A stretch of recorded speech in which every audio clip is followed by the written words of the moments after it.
Clamp, the Creating, Living, and Making Projects podcast. I'm your host, Grant Alexander, and joining me as always is Morley, Kurt, and Adam Mackey. How's it going, guys? Good. Good to hear. Well, this week, I wanted to talk about something because of Morley recently put out a video, and in his Instagram stories, he talked about how he edited the video and how it's completely different than any other time he's edited it, and how much quicker that made it go. And so I wanted to talk with the guys about different editing styles, how we come about them, what we do. And I'm going to shoot it off to Morley first. Yeah, I'm very happy you brought that up. That was a crazy experience. So basically, the video that I put out this week on the Think Bigger sign, the way this kind of project progressed was, I don't remember how the ideas came up, exactly, but when I was actually doing the project, I wrote this script for the video, and that was kind of in the works as I was building the thing. And I knew that I wanted that playing through the video. So I recorded that, and I was like, this is going to be the duration of the video. However long it takes me to read through this is how long the video is going to be, plus or minus, which ended up being around like 3 minutes. So I was like, great, that's about the duration of a song. So it'll be also the duration of a song. So I found music to fit into that voiceover, which actually took like about an hour and a half. It was quite a process of figuring out exactly what I wanted, but eventually I found this like really nice cinematic piano sort of tune. And then it was, sorry, go on. I find it really difficult to find music that works with a voiceover well. Yeah, so maybe to start off the list of music. To start off the list of tips, if you use Epidemic Sound, and I'm sure it's a thing on other music services as well, they have some curated playlists which can be pretty helpful. So they have one playlist that's like music for documentaries, music that some curator thinks sounds good behind a voice track. Even if you don't use one of the songs on that list, it can give you ideas of what sort of songs might sound good behind a voice track. And then you can also use the like find similar songs feature on a website like that to go down different rabbit holes. Interesting. You know what I do? I go to my favorite YouTubers and I figure what I see what they're doing, and then I use Shazam and I Shazam the song and I see if it's on Epidemic. And if it is, I download it. And then I see, does that work with my video or not? And so I just go to Ethan Carter is the one that I actually end up usually using the most. I don't know why. Whatever his music taste and with his voiceovers just works really well with my voiceovers as well. So I usually go to Ethan Carter's. The hardest part of that is that these are like, they're not super popular songs, so Shazam takes a little while longer. So sometimes there's not a big enough break between when they stop talking and they're playing the music and they talk again. And then Shazam can't figure it out as soon as they start talking again. So you just have to keep repeating it until Shazam finally figures it out. So that's the only frustrating part of that. What I do is I go to app.hellothematic.com /?via equals Mackie and sign up for a free month. Yeah, I sign up for a free month and I search there for music. No, in all honesty though, Thematic is actually, I found a really good website to find music. If we took out what's in your clamps, we got to find a way to fit in shameless plugs. So you got to do it however you can. Yeah, I get a 20% commission if someone signs up for a month for a year, and it's only $60 a year. So. So we'll have that link in the show notes. No, but their search feature's gotten really good. Like you can search for music for behind voiceovers and stuff. It's good. Oh, cool. Yeah. So my normal process is to find music at the beginning of the edit and then make the video and then keep adding music if the video turns out to be longer. But I think for the mere fact that this video had a predefined duration made it way, way, way faster to edit because there was no option to go longer if I wanted. I was like, I want it to be this long. I knew going into the project that I would have to cut it way down because the script probably wouldn't take my normal video duration, like 8 or 10 or 12 minutes or whatever. So I think it was like a combination of that and having like a very clear vision of what I wanted this video to be going into it. So when you talk like this video is different than all your other videos because this video isn't about the project. Yeah. It's the message that the video, and it's great in that way that it's about the message and not about, like, it could have been any project that you had that voiceover over. And it like it didn't have to be a sign. It could have been you just drawing the words "think bigger." Right. However, I would say that the visual edit was very similar to all of my other videos. It was basically showing all of the steps, but I probably cut out more than I would have otherwise. Like I cut out a lot of the things that I was like, doesn't matter that much in the grand scheme of the video, where I probably would have shown it if there was no time limit. I thought it flowed better than your other ones for that reason. Oh, for sure. I think doing something like that forces you out of your comfort zone is a great way to be like, oh, I should be doing more of this. I really wish other people would do the same thing. Like, I know, Jimmy DeResta has said, like, somebody was interviewing him and said, I think I've seen you screw in every screw you've ever screwed in. And he says, no, you haven't. And I'm like, no, I'm pretty sure we have, because you show every single one, right? And I think it's like a lot more people, I don't know. Jimmy's, sometimes they work really good, but sometimes even on Jimmy's, I'm like, it's not fast enough. It needs to be 10 times faster. I've seen enough screwing in. Move on. And Jimmy DeResta is like one of my biggest influences. So like there's a part of me that loves the showing of all of those things, or doing it in a very, really fast paced way. But like you said, like it doesn't always, he can pull it off in a really well way, I think. Sometimes. I agree. I'm not going to lie. Sometimes it's amazing. I'm not going to lie. I watch all of Jimmy's videos in times 2. Me too. Yeah. So that's like times 32 real time. Right. You know what I hate? When he does a voiceover, it's the worst, because I'm like, no, Jimmy, you can't speed it up.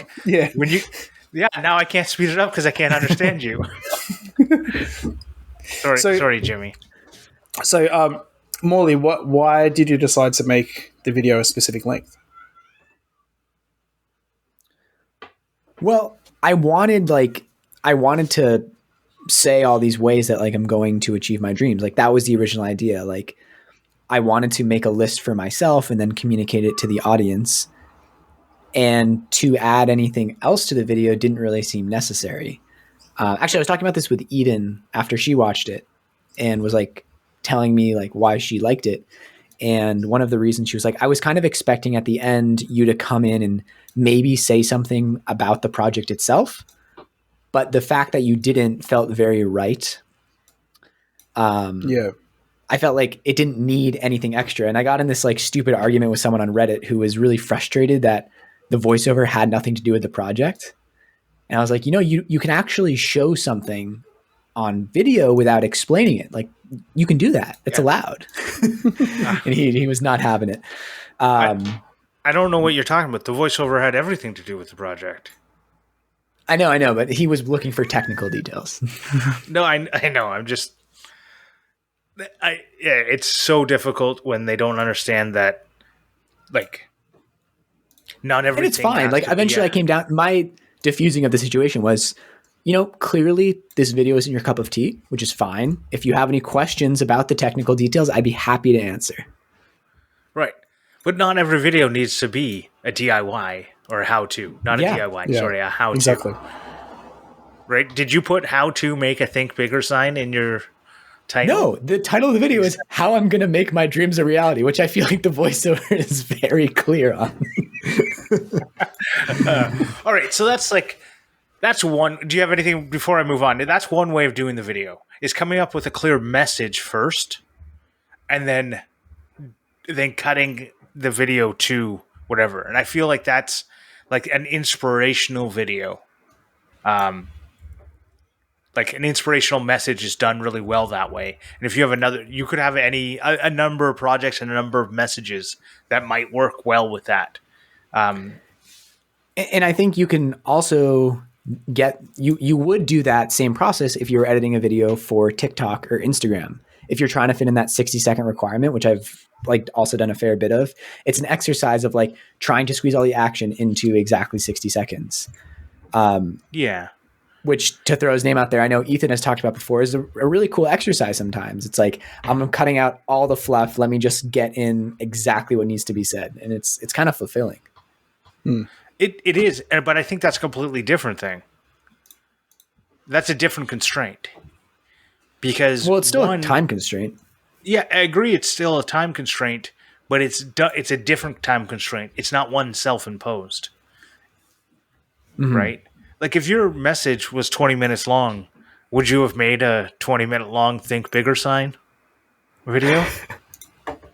That doesn't sound fun. I'm so like, I don't know. I just think back to when I've made longer videos, like 15, 16 minutes, and just how much work it was. And I'm not really interested in that right now. Fair. Especially if you're doing like explanatory voiceover. It's a lot. I don't know. I don't know what my last video was, but I find I can do a longer video with voiceover than I can do a video without. Yeah, it Because makes sense. I mean, a video with voiceover, in explaining it, I can make it longer because I have to explain something. So I have to explain it, and then I can make a video, like whatever clips I need, I make them that length. So it's like what you did. And then you also want to leave breathing room too. Like, right. I found in the past, like when I've made videos with voiceover, it's easy in the edit just to stack explanation right next to explanation, right next to explanation. But then when you watch it, it's like, whoa, that is a lot all at once. You need to leave space in between those things for people to digest and like leave those valleys in the story, which makes it a lot easier to make those videos longer as well. Exactly. I don't know. What do you think, Adam? I don't know. I've always been the believer of a video should be whatever it comes out to be. But I agree with the whole, like, trying to come up with stuff to say for the whole time. I don't know. I'm a person that still hasn't decided exactly what they want to do for a video, which makes it hard. Like, I like the idea of Jimmy's videos because, like, I feel like it'd be a lot easier. I'm not saying that his videos are easy, but I feel like it'd be a lot easier than trying to think of how to talk, but then not just what to say, but you need to make it flow properly with the edit.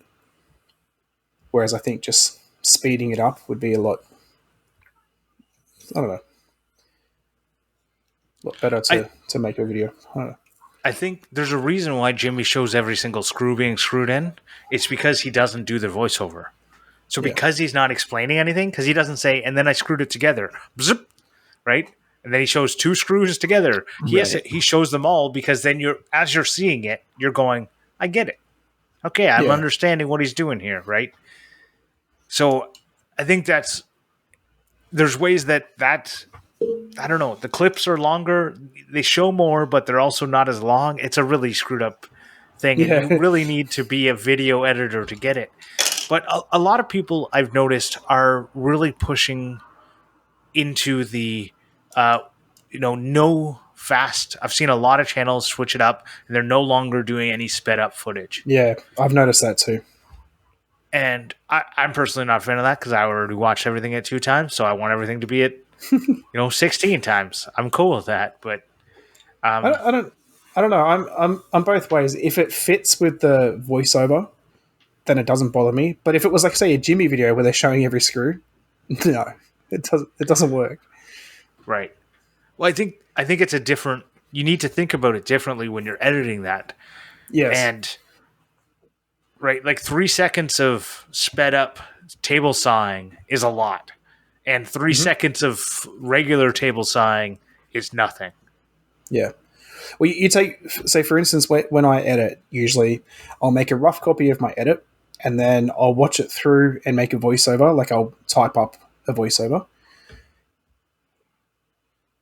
What? Oh, right. Sorry, Morley messaged me and took away my thought. You don't have to read it right now, man.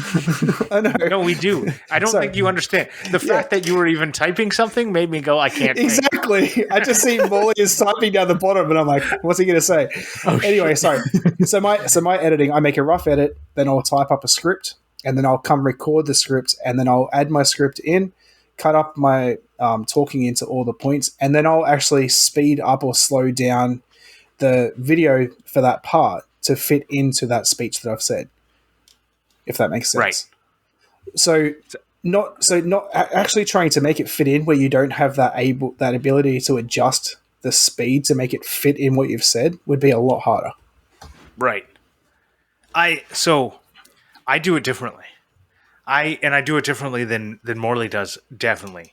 I do the entire edit without music, without voiceover, without any thought. And then I play it through completely that way. And I make sure that makes coherent sense before I add music, before I do anything like that. Now, It makes it a lot harder when you're wanting to later edit a bunch of like fun action scenes with the music. Mm-hmm. Because you put in a song and you go, none of this stuff lines up. And I play around a lot afterwards. But I want this, I play a lot with like the speeds afterwards to make it work there. But I want it to make sense without music. Yeah. Right? I want someone muting it to completely understand everything. Music for me is got nothing to do with the edit of the video. The music is the last thing I add in, and it's literally just background noise behind my talking, and I don't line anything up with the video. Because I pick tracks that sort of just sound like background noise. You're not trying to actually listen to the song. So I just, I do like my final edit with my voice, and then just chuck some tracks on the bottom, make sure the levels are okay so it's not too loud, and that's it. The only editing I do to the music is to make it flow between like different tracks so that there's not like you don't hear it stop and go. Cool. Yeah. Grant, I'm waiting on the edge of my seat for you to roast my my 10 tips video, because I feel like that was the impetus for this. Oh, that was the joke impetus. The real impetus was actually your Instagram story. Oh, okay, gotcha. Were there any of my tips that you like disagree with? Why don't you go over your tips? This is a good opportunity for anyone who hasn't watched a video, because I know you've put them out on Instagram as well, so you're okay with sharing them in other platforms. Yeah, we got to just get more shameless self-promotion in. Yeah, why don't you just go tip number 1? I remember tip number 1. So I already kind of talked about this one, but like deciding on a vibe and sticking to it before I make a video, I find very helpful. I mean, this is case in point with this one. Pretty much what we just talked about. So I disagree completely with that one. Okay. Because I think that that you need to capture the stuff and it will tell you what the vibe is sometimes. Okay, sometimes your vibe is like this one. You decided on the vibe ahead of time. Other times the project decides the vibe. That's a good point. And I think that is a mature way of looking at it, that you don't know everything going into something and that you can learn from a project rather than thinking that you know everything going into it. I think that's a good point. Right. What specifically do you mean by vibe? You mean like the style of the video? Yeah. So I mean, I guess I'll expand more on this. When I say the vibe, I mean like, is this like a upbeat voiced over DIY video, or is it more of like a chill, lots of macro shots, very beautiful, overly cinematic sort of thing? And I think specifically what I mean about how that will impact your filming is like, are you going to film a lot of wide shots? Are you going to film a lot of macro shots? Are you going to be in the shots? Are you going to be goofy on camera? Are you going to try to do goofy camera things? Because depending on what type of video you're making, you're going to film differently. Exactly. Yeah. I 100% go into every project / video knowing what style it's going to be, because you need to have some idea for what sort of shots you need. I know, say like my CNC tutorials, I know that I'm not going to talk pretty much at all with the CNC stuff. It's all going to be the computer work. And then with like an actual project that I know is going to be a voiceover, I know that I need to record certain things that I need to show and explain what I'm doing. But then I'm in the middle of this video I've been working on for almost 2 years now, where I'm planning to make it more fun. Like Beverly's Creation style video where like he'll throw the drill up and catch it before he puts a screw in and all that sort of stuff. And you need to know that going in so you can get all the B-roll. See, when I film most shots. I film from the three main, in my mind, like wide, medium, macro. Yep. I film all of them at 3. I cut out 90% of the filming I do. I think I film like a movie would film something. Get way more than you need. Cut almost all of it, right? And I think one of your tips is like the opposite of that. No, so are you talking about get out late and get in early? A little bit, yeah. No, that's about editing. That's an editing tip. That's like when you're showing something in a like you have to start the camera and stop the camera. But when you're editing it, like start the scene when something happening and end the scene while the stuff is still happening. Right. Okay. Yeah. That was not clear in your video. Then I'm just going to put that out there. That makes sense. It's definitely one of the more like up in the air things. Because I do that most of the time, except for I feel like a lot of times what people miss is that when you start a project, walking into the scene matters. If you like you need those establishment shots that show a lot of people like tip number 2. Tip number 2. What is it? Establishing shots. All right. So you need those establishing shots to show what's going on. Like Austin from High Caliber Craftsman. He gets these awesome, wicked, oddly satisfying style videos of his like machining process. I said, that's great. I don't need a super, like, once you've cut one pass on that, I said, I need you to step back. I need to get where in the shop are you?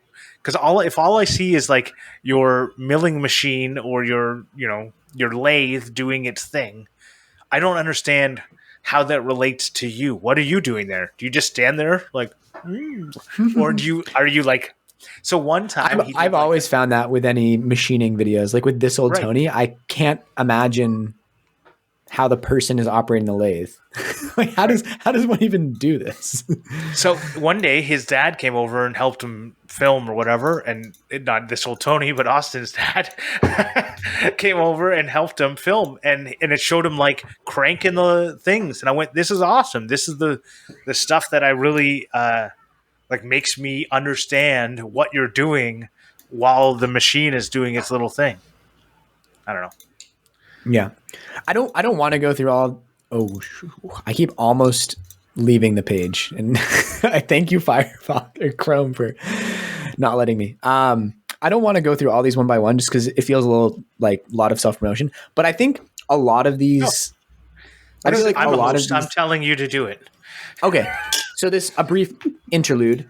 I feel like a lot of these tips are more like things I'm reminding myself, not necessarily like. These are the things I would tell anyone to do. These are just like the things that I'm thinking about right now and that maybe I don't feel like I'm doing very well and that I want to improve on. Right. Okay. Number 3. And if none of us disagree with it, we'll just move on. Okay. The 180 degree rule. Oh, that is a good one. And and I 100% think people need to think about it, and you need to know when you can break it. Yeah. So quick synopsis is like, if you're filming a subject from one side, if you shoot from the other side, then the lefts and rights of the viewer get switched. So if you cut between those two things back to back, it's really disorienting. And what this rule in like traditional filmmaking is more commonly used for is if you have people walking in a scene from left to right, then if you cut to another angle, they should still be walking from left to right. They shouldn't suddenly switch from walking to right to left. I actually had this on one of my previous videos where I took footage and flipped it back the other way. So I was cutting on the miter saw. So I cut on the miter saw and then I flipped it. And I got a couple of comments of people be like, please don't do that because it's really weird. Yep. It doesn't look right at all. But in saying that, this is specifically why I built my my workbench on casters like I did, is so that I can pull it out and film from in front of it. Right. So I can stand behind the workbench. Yeah, like a cooking show. Yeah, which I feel is a really great way to to film like woodworking videos, but I've never been able to get behind my workbench, so that's why I wanted to do it. Well, so that's one thing as long as so I think the times where you can switch it is when it's clear that you're filming from a different direction, Yes. right? Like, so I can film on my lathe from the front and the back, and that kind of breaks the rule because I can go right to left and then left to right. But because you can clearly see I'm from the point of view, and then you see me, it breaks the rule. But I think it does it in a way that makes sense. Well, I think it doesn't sort feel of jarring. with a lathe as well. Like you've got the chuck in a certain spot, so people can Right. sort of see like, oh, the chuck's now on the other side of the screen. Whereas, say, like if I'm filming from behind my workbench and I want to do an overhead shot, the overhead shot should be from the same side of the workbench facing down, not from my side of the workbench facing down, because that would confuse you.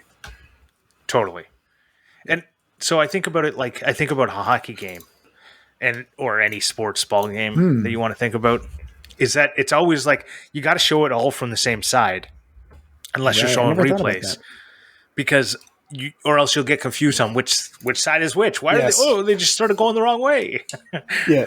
Like Like, imagine watching a football game and every quarter they switch what sides they're filming from, so the teams actually never change ends. yeah. It'd be so confusing. Yeah. But wait, why are they running to a different logo on the ground? I'm confused. Yeah. But they're going the same way. All right, number 4. Mixing some handheld shots. Yeah. This I like. I've talked about this before. If especially even if you're by yourself, you can try and do some of it. But I've often thought of making some sort of boom or gantry system, or even a Hot Wheels track with like I tape my GoPro to it, and then I can like slowly move it. I don't know. That'd be awesome. I made a like a panning rig out of PVC and wood, and my plan was to get like a weight with a rope that would slowly pull the camera across. But see, I've talked about this before, and Grant was really against the idea of filming on a tripod. But there's a way that you can add like the camera shake, like it looks like it's handheld, Yeah. which doesn't look completely natural. digital, Yeah. right. Any kind of digital stuff like that. I'm like, my phone already corrects 100% for that. It does not shake at all. So why would I be then digitally editing it in after? Because even if it was a handheld shot, it doesn't shake. Yeah, it's I not get the that. shake. It's like the moving. It's the Yeah, moving it's like around. you can tell that someone's walking rather than shaking the camera. You can tell that their body is moving up and down Right. as they walk. I don't know. Yeah. I don't like the shake at all. But you do you. It's also like interesting to think about in the traditional film industry, like camera people are used way more often, I think, than we think. Like even in mostly static shots, there's a camera person there. Unless it's like an interview setup or something. It's usually a person holding the camera. I'm sure there's still a person there operating the camera. Right. I mean, but the camera is on a tripod in a lot of those settings. Right. Versus someone holding on their shoulder, filming a newscaster in the field. Right. I do think there's a lot of like interesting camera rigs that they have out there in the traditional filming world as well. Yeah. That makes it way more fun to do than what we get. Yeah. Yeah. And like I think I mentioned before, the DJI Pocket or the Pocket Osmo, whatever like the handheld gimbal thing is that you can buy either with a camera or as a stand for your phone, is such a cool option for achieving that on your own because you can set it to track you around the room. So it's basically like a motorized gimbal that will move around on a tripod. It's like, I've used one before. It's like magic. It's so cool how many opportunities it opens up. You can also set it to like pan across the room like you're talking about with an automatic sort of thing. And they're not like that expensive. If you have a good phone on one of those, that's a pretty sweet rig. If I were doing live, like working in workshop stuff, I think that would be the best way. Right? Like, because if you think about it, like every once in a while, you're going to have to like run off camera to grab a tool. You just like, okay, use like a static shot, or you could have it so that it like moves around with you. So you're like zoomed in a little bit more instead of getting like a fisheye lens. Anyways, number 5. Number 5 is let the shot settle.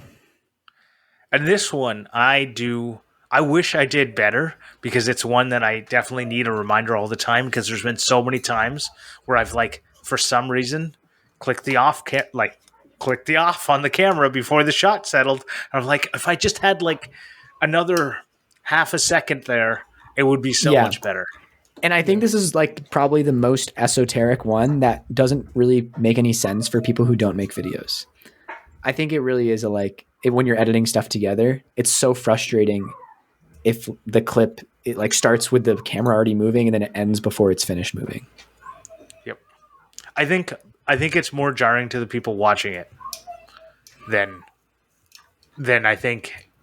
Like the other thing is because you were there, you'll finish that action, but they weren't there, so they don't know what happened next. Mm-hmm. But yeah, anyways, it's, and I think 6. Okay. Wait, just to speak on this a little more, I think this also, for me, is a reminder about like leaving space in videos, whether that be like stillness in a shot or fading to black, leaving black for a couple seconds, like to build suspense, leaving silence. Because whenever you see film done at the highest level, they do a lot of that. Like it's not like action, action, action. There's definite like moments of nothingness. Right. And I've noticed, so I get my son to watch my videos. And when he was like 2, it needed to be action, action, action. And now when it's action, action, action, he doesn't respond well. It's too much action. He needs a pause for his mind to grasp what was happening. So I've slowed down my videos a little bit, I think. So I've recognized that. Like I think like maybe a 4-year-old's not a great judge of character on what the average YouTuber is, but I feel like if I can't get my son to watch my video, then what am I thinking that someone else is going to want to? It's a good litmus test. Mm. And I mean, it's a style. Like fast cuts, I think have their place, and I like them. Right, but I think that's you got to be cognizant of your tempo. And if your tempo is too fast, you'll burn people out and they'll click off because they won't have time. It's just like if you're talking the whole time, you're not giving any breaths for them to digest. I think it's the same thing. Yeah. Actually, that reminds me of something I wanted to mention earlier, like the tempo part. I think for me, editing to music also makes a video easy to watch without music because the music defines a set tempo. So if, like things happen kind of at a uniform pace, if I'm always starting the shot, every 4 beats or 8 beats or whatever else. It also is, I find helpful that if I'm using multiple songs in a video, I try to choose songs with similar tempos. So that's an interesting one because I shared with Andrew Zito, I shared one of my videos and he said, something that he's been experimenting with and been, like noticing a lot is changing tempos with your music, because that's I was doing it was my cleaver build video. I asked him for a little checked it over before I publish it, and that's what he said. You should think about changing up your tempo because it, especially on a longer one, on a 3-minute, 4-minute video, it adds interest. It's a little different, right? But on a 12-minute video, it might be good to kind of draw down, draw up. Especially a lot of epidemic music has like 2-minute long songs, right? So you could do like 4, 2-minute, and then slow down for 2, and then go back up, and it kind of builds interest. So like everything, these aren't hard. Like the whole thing about your videos is they're not hard and fast rules. They're things to keep in mind. Yeah, for sure. All right. So number 6 is zoom in, which Grant cannot do with his camera. No, I can't. And I don't like the fact that you didn't include digital zoom in your examples. Yeah. That's mainly what I do. I record everything in 4K, but I export in like 2K. But I only record in 4K, so I have that ability to zoom in. Right. I record in 1080 so that I can zoom into 720. I do use digital zoom on time lapse of like panning across time lapses. Yep. But that's super slight. So I'll start the frame maybe full, and then at the end of the frame, it'll be like 95% of the size of the original, and then like slightly to the right, just so there's like a really slow pan during it, like Planet Earth style dynamic pan. I definitely. So that is the one time I'll use digital zoom. I use digital zoom all the time. I use it all the time. This is like a tip that I got. I think I didn't get it from Jimmy, but I kind of stole it. Jimmy DiResta tip that he had up on his Instagram, which was don't show your like mistakes, just cut them.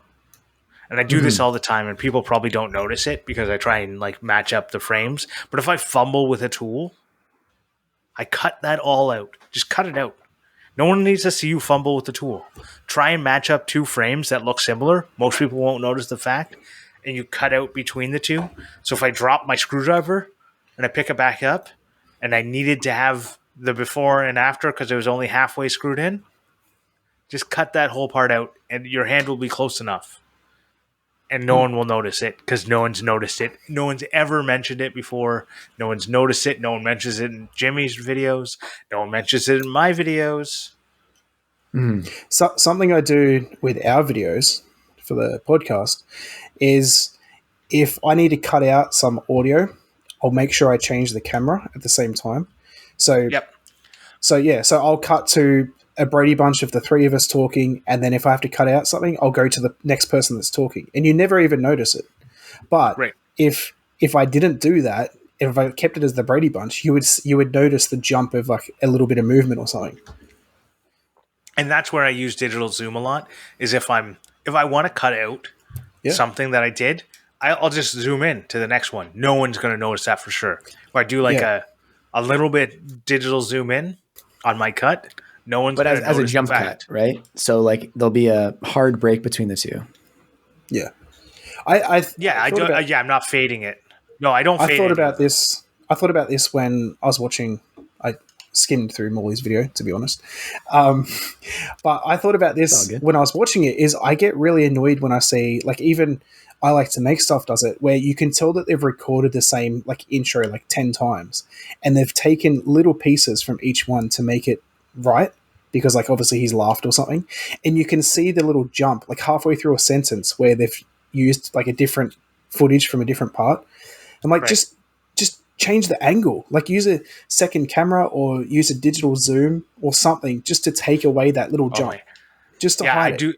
I absolutely hate the YouTube jump cut. Like person's just talking to the camera and it's like blah, blah, blah, blah, blah, and there's zero breath. And they're just, you can tell, like, they're constantly, like, yeah. And, you know, you have to watch the video to really see what I was doing there. But that's what I feel like it is. And I'm just like, people don't talk like that. And I guess there's a part of me as I go, everyone can just speed up. Like, you want it to come across faster? Speed up your fucking shit. Fuck. But you used to not be able to do that on YouTube. No, you can do it. Just do it. You can do it before you upload. Right. Or, but that's not how the effect works. It's they're cutting out the space in between, so it sounds like they're speaking normally, which is fine. But no, people do not speak like that. I know. No. It's totally artificial. But if you say a sentence and then pause for like 5 seconds to think of what you're going to say next for the next sentence, that's fine. Cut out, say 3 seconds of it. Still leave a little bit of a gap so it sounds natural. But do something with the video as well, because just watching your head jump from like this part of the camera to this part of the camera drives me nuts. It's not that hard to edit that. Mm-hmm. Me too. Even zoom in both of them and then line them both up to the middle. Pan across a little bit so they're in the middle or something. Add some B-roll over top. So then you're still talking, but now there's a B-roll. Right? There you go. Just put a bumblebee flying around. It's not hard to hide these things. I know. Just do it. Just do it. But this is what annoys me is people that are like big creators, for instance, they don't care. They know they're going to get the views and it doesn't bother them. All right. Well, I think there's more to it than that. I think people find a way that works, and if what's on the macro scale is working for you, you're probably not going to worry about the details that don't really matter for 99% of people. This is definitely a G-Raid episode. This actually makes me think, like, I used to be pretty insecure in recording podcasts about dead space. Like, I didn't want to have dead space. I wanted to have the conversation flowing. But I feel like as I've done more podcasts, I've become to like appreciate it a lot more because it makes it feel a lot more human to pause before you answer a question and like sound like you're thinking about it. This is why I don't go through and get rid of every 5-second gap that we have. No, I think because it's good. It doesn't feel natural. Yeah. Right. So this is something. So Dean edits the Making Our Way podcast, and he was talking about how he feels it feels sterile.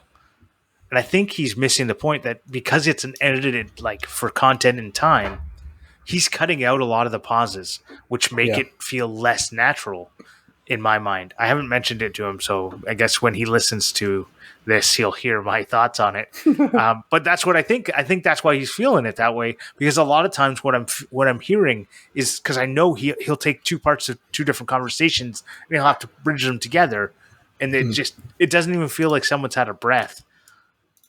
And in some ways that's good, but other ways I just go, let your guests breathe, guys. Yeah, it's nice to hear people like be vulnerable and real. Yeah. Yeah. And I know they do because I know they do, but because it's an edited podcast, it's very easy to get rid of every single bit that isn't talking. It's also making so much extra work for himself. But some guests talk for 2 hours, and they only want to have a 30 minutes of it. So they got to pull the best 30. I think it's the way that they're making a great podcast. But with his thoughts on it feeling sterile, that's what I think it is. 7. Let's powerbomb 7. Another thing that Grant cannot do: use manual focus. Yeah, I don't have that. So yeah, I think my field of focus is like from 6 inches to infinity. It feels like. Yeah, but the camera's still focusing on different. It doesn't focus on all those things at the same time. It seems like it does. It seems like a lot of shit is in focus. Like, as opposed to like when I see you focus in on something and the rest of the shot looks blurry, I can't. There's no part of my shot that looks blurry unless it's too close. Yeah. Right, and that's probably because it's a wide angle, so the depth of field is so wide. So that was what I was talking about in this tip, is that when you zoom in and you extend the focal length of the lens, it makes the depth of field shallower. And a GoPro or any wide angle lens has a super shallow, like the lens is really, really short. So it's going to have a lot of things in focus. Totally. 2 things, maybe Grant doesn't know this, but when you see like the background's blurry, that's not the zoom, that's the shutter speed. Right? Am I right for that? No. What is it? You're not. It's the depth of field. The depth of field, yeah. It's what's in focus. Isn't that changed by the shutter speed? No. So I think you might be thinking about the aperture. Yeah. Which, maybe aperture. Oh. Yeah, so the size of the aperture will also affect the blurriness of the background. And the other thing is, I'm curious, Morley, do you ever use autofocus? Yeah, and that it definitely has its place. Like if I'm filming a wide shot where I'm moving towards and away from the camera and I need it, I use it when I need to have it focus on things automatically. If the thing that it's focusing on is going to move away and from the camera, then I use autofocus. But if the thing that it's focusing on is always staying the same distance, then manual focus makes a lot more sense because you never run the risk of it focusing on the wrong thing. Yeah, I'm the same. I only use autofocus for myself, like if I'm on camera. Because if I move that little bit, I just want to make sure I'm always in focus.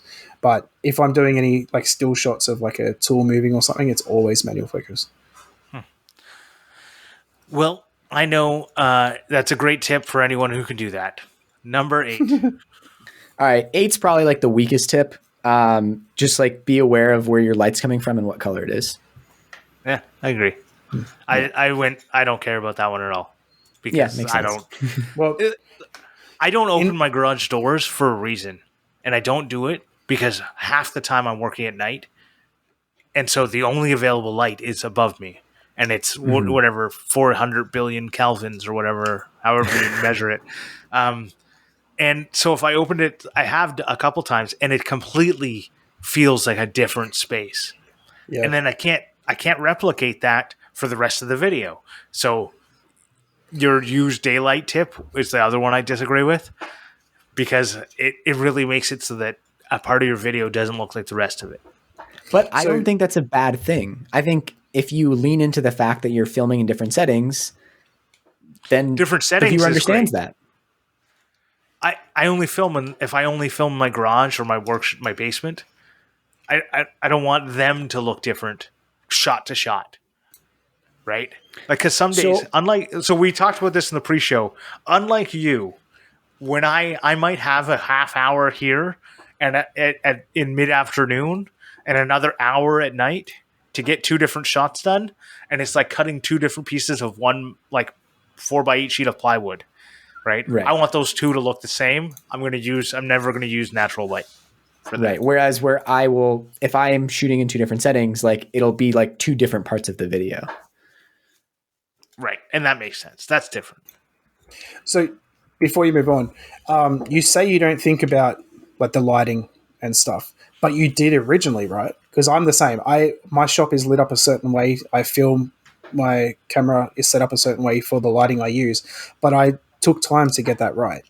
Oh no, I didn't. So I originally had 2 light bulbs, just like 2 regular old light bulbs, and then I just changed it by adding 4 things, like 4, I don't know, like shop light fixtures, whatever they are, of giant LEDs. All I did is just increase the amount of light. I didn't care about. I don't know. Yeah, I didn't think about it at all. I didn't care. I went. It's not about the lighting, but if I wanted to make better videos, it might be. So maybe I just don't make good videos. Yeah, I need to like stop futzing around, and just get some better lights. Or don't worry about it, because I don't think that's the thing holding you back.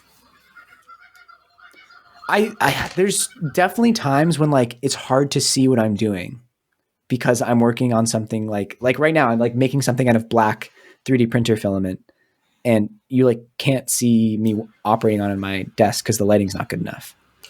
Yeah, I'll say I set up my lights for my cameras, but it's actually the best thing I've done for actually making, because I can see everything in my shop at all times. I think I just need like one portable light that I can just add to scenarios, and that would be good. Maybe. Grant, what do you think is holding me back that is not light? I was about to say the same thing. So what is holding you back? I don't think anything's holding him back. Oh, thank you. I think this is the thing. Like, a lot of people build these barriers about what it is that's holding them back, and I don't think any of that's holding you back. I think it's like keep putting the reps in and potentially get lucky. But that doesn't mean that I should never buy any equipment.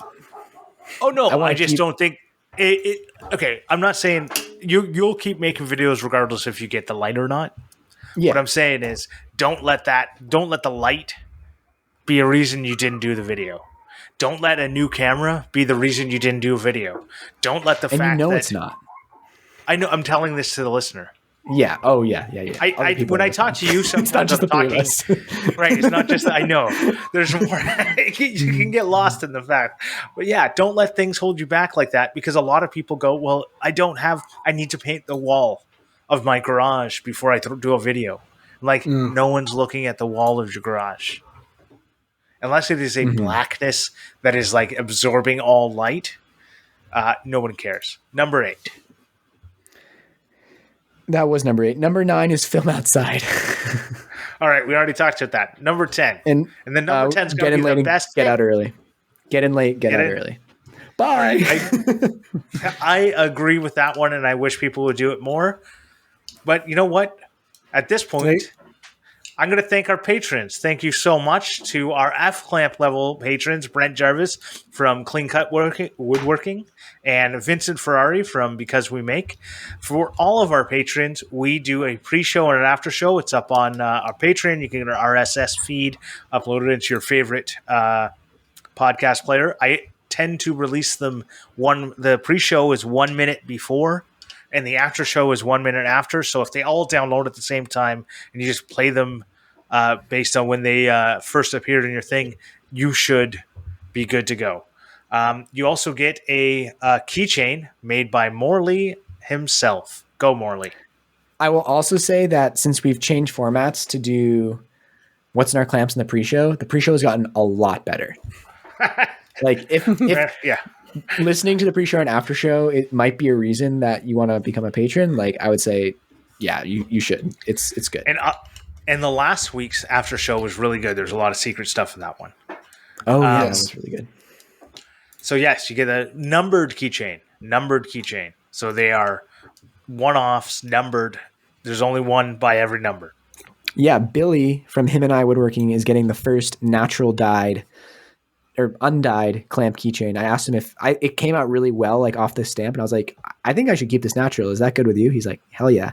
So I'm excited to see this one age. What number is he? 19.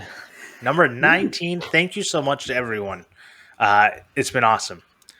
And on that note, let's go into Clampmendations. This week, I'm going to be Clampmendating the McElroy family.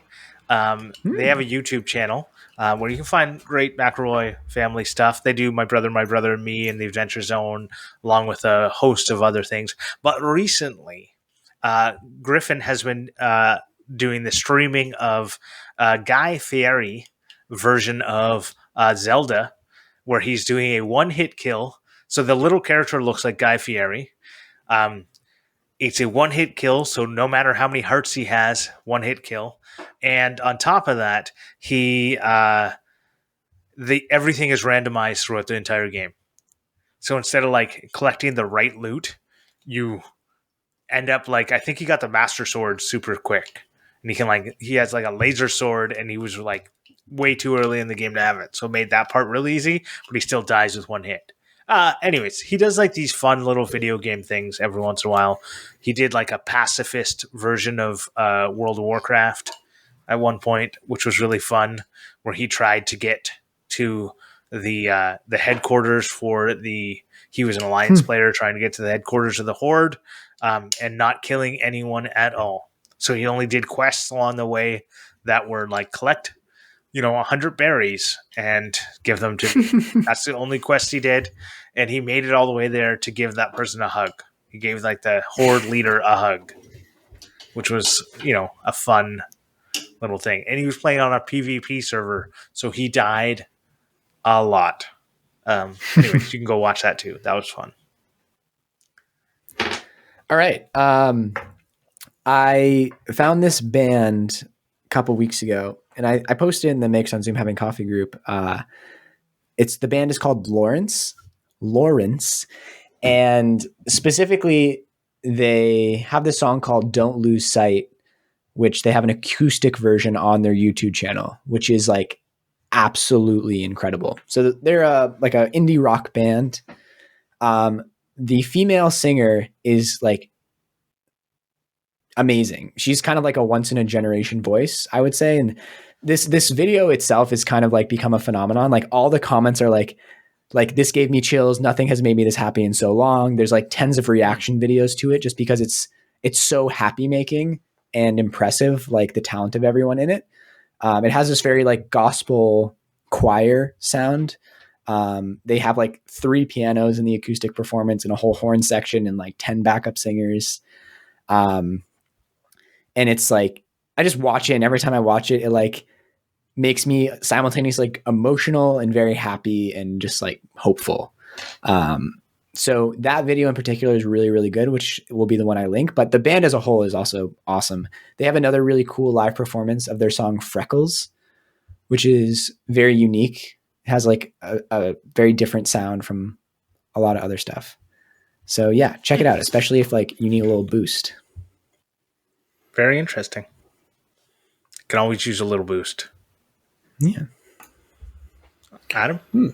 Well, my Clampmendation this week is going to be a YouTube channel called Paracord Planet. Anyone who listens to the pre-show will know that I'm starting a little business making paracord bracelets, and this YouTube channel does heaps of like tutorials on different bracelets and weaves, and they've got a website where they sell like paracord and bracelets and all that stuff. Really cool. Yeah, I've definitely used them before. They make some pretty sweet little tutorial videos. Yeah. The only thing that bothers me they do is they have like photo tutorials on their website, which are some of them are not video ones that they have, but they don't say how much you need. Whereas like in the video they'll be like, oh, you need 8 feet of each color for an 8-inch bracelet. But then in the photo ones it doesn't say anything. It's just like, you need this and this, and I'm like, yeah, but how much? Yes, did you look in the comments? No, I haven't looked at that. Yeah, you got to look through the comments because other people ask the same question. But I agree, that is very frustrating when they don't tell you how much you need, and then you try and make the bracelet, and you're like 6 inches short, and you're like, No, the worst to me is when there's so much left over. Like the cord's not that expensive, but like I don't have that much stock, and I don't want to be wasting it when I want to get orders and stuff. Yeah. But I bought paracord to bring with me camping, and for a long time I never cut it. Yeah. So anytime I would do anything, there would just be this like 40 feet of extra cord just hanging off as the one end of it. Anyways, I finally I can't remember when, but I finally cut some. Well, the thing with a bracelet, the thing with a bracelet is there's always 2 sides. Like you have 2 bits of cord that you weave together to make the pattern.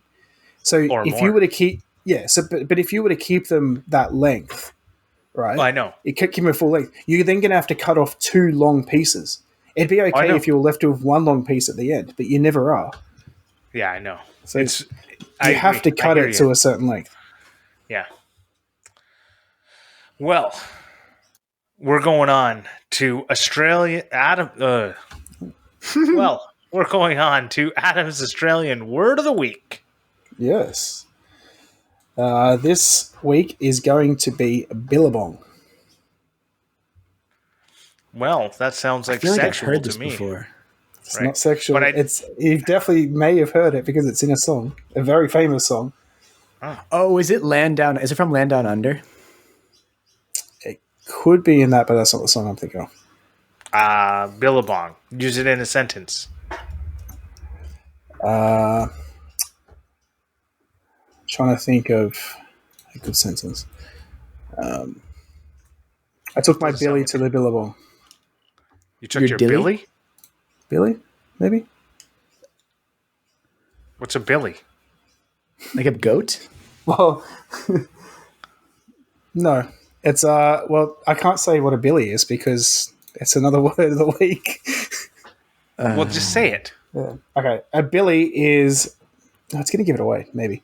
A container usually makeshift for boiling water or tea. Or it's a receptacle used for smoking marijuana. Took my Billy's another name for a bong. Oh. I'm trying to think of what even is a makeshift thing for making coffee or tea? Like making a handmade cup. Okay, it's just like a very specific word for something that I don't know if I've ever come across in my life. Have you ever heard the song Waltzing Matilda? Oh yeah. Yeah. It's like a folk song. I've got nothing. I have no idea what this is. I'm going to say it's a what? Go ahead. No, go on. I want to hear you guess. No, I was going to guess it was something that, and as soon as you said the start of that word, I was completely wrong. So go ahead. Okay, hang on. I'll give you this. So the sentence out of Waltzing Matilda, the lyric is, "Down came a jumbuck to drink at the Billabong." Watering hole. Yes. Well, a water hole, not a watering hole. It's not a pub. Okay. Like a pond. Yeah, that's a watering hole as well. Okay. Well, a watering hole to me would be a pub. Right. It was called that way after as a joke on watering holes because you don't actually. Anyways, thank you, TF Turning, for a new theme song. We've been getting some mixed reactions, but I love it. I don't know. I actually don't listen to it. I listened to it when he gave it to us, and I thought it was amazing. I don't know. So you I haven't don't heard listen it. You haven't actually heard it part of the episode. No. Okay, so one of the things I like about it is our old music would play and then stop, and then it would say like "Hello, welcome to Clamp." Whereas the new one overlaps that just that little bit. It sort of ends as you start saying hello, but it's not overpowering loud, and I find it sounds so much better. Well, sounds great. On that note, you can find us everywhere on the internet by searching for the Clamp Podcast. But you already knew that. Anyways, goodbye. Bye. Bye.